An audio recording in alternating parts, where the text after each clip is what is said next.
Since our last interview, someone who you personally knew, Alpo Martinez, was killed in Harlem. Notorious drug lord Alpo Martinez shot and killed on the streets of Harlem. He was a larger-than-life figure who seemed to defy death.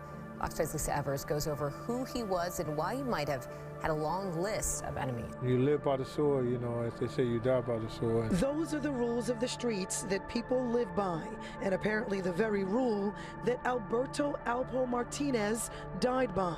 Ever wondered what really went down in the demise of Alpo Martinez? Forget what Hollywood showed you. Apparently the streets tell a different story. Now, back in the day, before Martinez took over, New York City had big money troubles. It was on the edge of falling apart, and the president at the time, Gerald Ford, was not keen on helping out. He gave New York a hard time, but later changed his tune. Still, the city had to tighten its belt, especially in the poorer neighborhoods. This meant fewer opportunities for folks, especially young black guys who ended up turning to the streets for a way out. The poverty rate in New York City is 17%, nearly double the national average. Homelessness is also a major problem in New York. On any given night, over 170,000 people are homeless. In the 1980s, being a drug dealer could be like being a king. They had cash, power, and respect. They set the trends and lived the high life that rappers sang about. Big names like Nicky Barnes and Frank Lucas were locked up, but new players took their place. Crack coke hit the scene, making things even crazier. Guys like Supreme McGriff and Prince Miller were running things in Queens, while Pappy Mason and Fat Cat Nichols held it down in other parts of the city. In Harlem, Martinez, AZ Faison Jr., and Rich Porter were on top. Martinez was flashy and rich, making moves not just in New York, but in other cities too. Back in the 1980s, when folks talk about Harlem, three names come up: Rich Porter, AZ Faison, and Alpo Martinez. Now, Alpo, he's kinda like the guy everybody loves to hate. It's been over 30 years and people still can't shake off the hate for him. It all started back in 1990 when Rich Porter got K'd. After that, things got even worse for Alpo when he started helping out the cops in DC, messing up drug deals left and right. Let's rewind a bit to the mid-60s in Spanish Harlem, where Alpo, aka Albert Martinez, was born and raised. He was all about that Spanish lingo, which came in handy later when he got into the drug scene. Growing up, he was well liked by everybody, spending summers with a white family through the Fresh Air Fund program. But coming back to Harlem wasn't all sunshine and rainbows. The streets were getting rougher by the day with dealers all over the place. So what's a kid like Alpo gonna do? He starts off as a stick-up kid, robbing dealers left and right. Then he moves up, becoming a runner for the big shots. Alpo and his crew, they were known for being bold and not giving a damn about who they stepped on. Trouble followed him everywhere, even getting him kicked out of the Fresh Air Fund. By '83, Alpo was on the cops' radar for all sorts of petty crimes. But why was he doing all this? Simple. Money. He wanted to be his own man, not relying on his mom for cash anymore. Money was his thing and he'd do whatever it took to get it. In '85, while Rich Porter was doing time, Alpo hooked up with AZ Faison, another big shot in the game.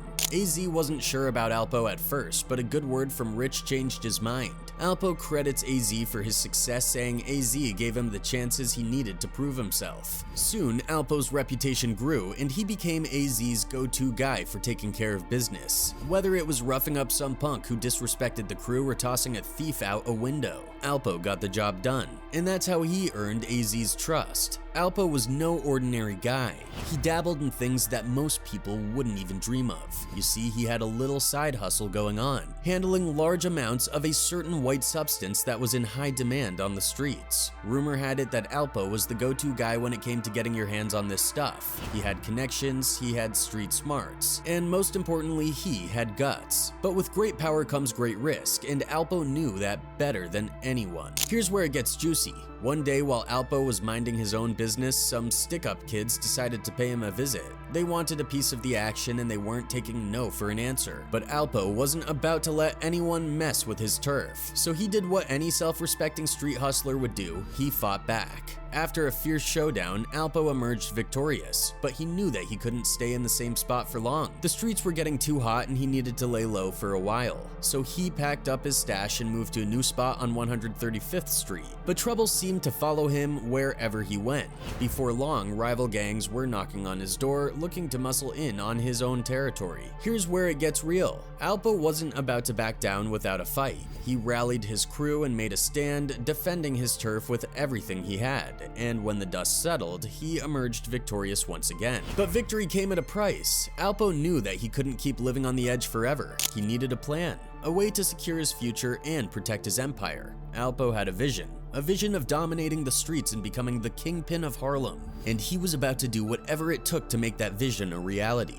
With his sharp wit and street smarts, Alpo forged alliances and struck deals, building his empire brick by brick. And before long, he was raking in the cash, making more money than he ever thought possible. You see, Alpo thought he had it all figured out. He was getting his supply from Rich, who seemed like a reliable source. But as the days passed and the deals went down, doubts began to creep into Alpo's mind. Was Rich really being straight with him, or was there something more sinister at play? It wasn't until Alpo bumped into his original connection during an unexpected stay in New York that the truth began to unravel. With a sinking feeling in his gut, Alpo confronted his connection, demanding answers, but the response he received shook him to the core. Rich had been holding out on him, skimming off the top and pocketing the difference. What Alpo thought was a mutually beneficial arrangement turned out to be a one-sided hustle. And when confronted, Rich didn't even have the decency to own up to his deceit.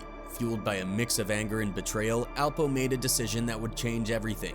He couldn't let Rich get away with it, couldn't allow himself to be played for a fool, so he made a plan that would bring justice to the streets no matter the cost. With his newfound ally in DC, Alpo set his sights on New York once more. He knew what he had to do, knew that confrontation was inevitable, and when the moment came, there was no turning back. In a flash of violence, Rich's reign of deception came to an abrupt end. The streets whispered with the news of his demise, a cautionary tale of betrayal and retribution. But for Alpo, it was more than just a vendetta. Now in the streets of DC, there was a big deal going down. Frey, an old-timer, was expected to lead as the top dog among the dealers. But Alpo, a newcomer, had different plans. He didn't give a hoot about Frey's street cred or history. All he wanted was to be numero uno. Now, there was Wayne, who was still in play even though he had some troubles with the law. He got himself locked up for trying to off someone, and the bail was set at a whopping 10 grand. People breathed easy with Wayne behind bars, but that relief wouldn't last long. Shorty Pop, the head honcho of the Junkyard Band, made a game-changing call. See, Shorty Pop was a big deal in the go-go music scene, and he had ties with Wayne's fam. He wanted Wayne out of prison and back in action, and he knew just the guy who could help. Alpo. Now remember, Alpo was looking for protection, so Shorty Pop offering him this deal was just in time. Pay Wayne's bail and they would owe him one. Alpo saw it as a chance to gain some street cred, so he coughed up the cash. Wayne walked and a bond formed between him and Alpo. Wayne wasn't just any street dude, he had a rep that made folks shake in their boots. So when Alpo got him out, people took notice. Some didn't like it, but Wayne respected Alpo for the favor. Alpo saw Wayne as an asset. He didn't handle the drug deals or stash the cash, but he was the muscle. If anyone stepped out of line, Wayne was there to set them straight. Alpo kept his secrets close, knowing Wayne's loyalty was key to his survival. Wayne wasn't one to shy away from his rep. He talked the talk and walked the walk. People knew mentioning his name meant talking about M. He was feared, respected, and deadly. Alpo knew he needed Wayne on his side to stay on top, so he put Wayne back in the game, making money hand over fist. In return, Wayne kept the other dealers in line, especially those who crossed Alpo. But every kingdom has its challengers. Frey, feeling sidelined, plotted against Alpo. Word got out and Alpo knew he had a target on his back. Wayne saw an opportunity. He approached Michael, a trusted ally, with a plan to take out Frey. And on a summer night in '91, Frey met his end at Wayne's hand. The feds started sniffing around, building a case against Alpo. Rumor had it, Rich Porter's cousin spilled the beans, implicating Alpo as the big boss behind the music scenes. Money flowed like water, with Alpo pulling the strings and Wayne keeping watch, but in the streets, loyalty was fickle, and power came with a price. Alpo was a bit sneaky with his cash and didn't want Wayne to know too much about where he kept it. Then there's this dude named Montana Benson, but everybody called him Montana because he was hustling hard on Montana Avenue, treating folks right. He built up his street cred, especially down in DC, making it like his second home. So one day Alpo finds out his wife's been messing around with Montana. Didn't sit right with him, you know. His wife says Montana slapped her or something. So Alpo and Wayne, they cook up a plan to take Montana out. They catch him slipping, pop him in broad daylight after a basketball game, crazy stuff. But then Alpo starts getting heat from all sides. Folks in DC ain't happy and the feds are sniffing around too. They got him on 14M charges. Can you believe it? Alpo's sweating bullets, facing the death penalty. His lawyer says, hey, they want Wayne too. You help them out with Wayne, maybe they cut you a deal. Alpo's thinking better him than me, you know, so he spills the beans on Wayne to save his own skin. Some call it snitching, but Alpo says he was just looking out for himself. Tough choices, man. Anyway, Alpo ends up doing some time. 25 years behind bars. Wayne takes a deal too, 5 life sentences. But even after all that, Alpo gets out, starts a legit business in Maine. Seems like he's turning over a new leaf, right? But old habits die hard. Alpo can't resist the streets and starts dealing again. Then, bam, Halloween night 2021. Someone takes him out in Harlem. Irony, right? Ends up like something out of a movie. Meanwhile, Wayne's gone through some changes, finds peace in Islam, tries to steer kids away from the same mistakes he made. A cautionary tale, you could say. Now, long before he was gunned down on a Harlem street, Alpo Martinez was immortalized in film and song as one of the city's most legendary drug kingpins of the 1980s. Rap hits by the likes of JayZ and Meek Mill reference Martinez, and the character Rico in the 2002 crime drama Paid in Full, played by fellow Harlem native Cameron, was based on the notorious gangster. Cam's Rico stood out among the film's 3 leads, no doubt thanks to the charisma and carelessness of a young, wild, and rich Martinez. If you think about Rico's character, he's supposed to steal the scene, director Charles Stone III told The Ringer in January. Once he leaves, people are supposed to go, "Yo, what's up with your man?" In Meek Mill's Tony Story, the Philadelphia MC compares the fictional Tony, who K's his friend Ty out of jealousy, to Alpo, rhyming Tony was like the Alpo, Ty was the Lil Rich. 2 guys with a dream that plotted on going rich. Started as a team, but Ty he got on quick. Jealousy the reason that Ty got left stiff. Meanwhile, Brooklyn's JayZ, known for his own drug dealer history in the 80s, bragged of providing Martinez with bricks on 2013's La Familia. He also referred to Martinez snitching in a verse he performed in Drake's 2018 track Talk Up. 50 Cent, Future, and several others have been name-dropping the fallen Pusher since his Harlem reign. Nas name-checked him in multiple songs, including his 94-track Memory Lane, Sittin' in the Park, in which he listed Martinez among a group of then notorious drug gangs and lords from the time. Martinez also made a more personal impact on the rap game, as his son, whom he only met as an adult, is now an aspiring rapper named Paparazzi Poe, who put out a new single called Brick Squad Monopoly shortly before his dad's death. Now, Alpo wasn't your typical dude. He was what you'd call a hardcore street gangster, the kind of guy Hollywood big shots would steer clear of. Why? Well, let's just say he had a knack for doing some pretty nasty stuff. He wasn't exactly the type you'd want to invite over for tea. But here's the twist, Alpo wasn't just some thug. Nope, he had a sharp business mind too. Imagine mixing a ruthless K.er with a savvy businessman. Scary combo, right? Hollywood definitely didn't want anything to do with that.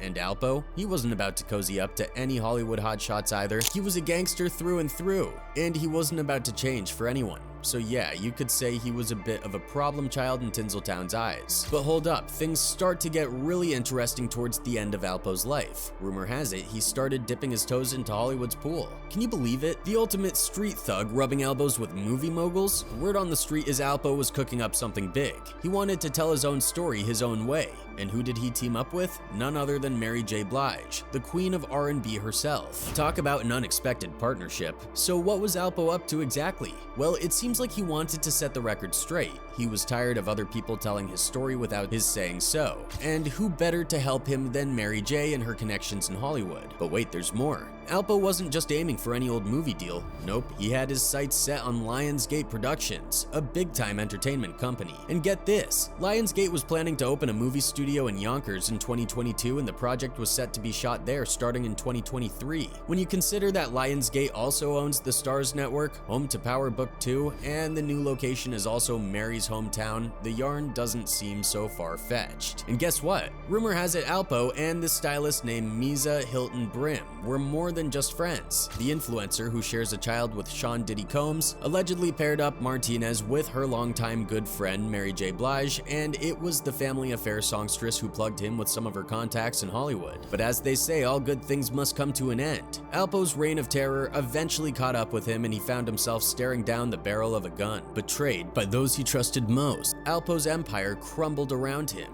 And in the end, he was left with nothing but regret and a lifetime of what ifs.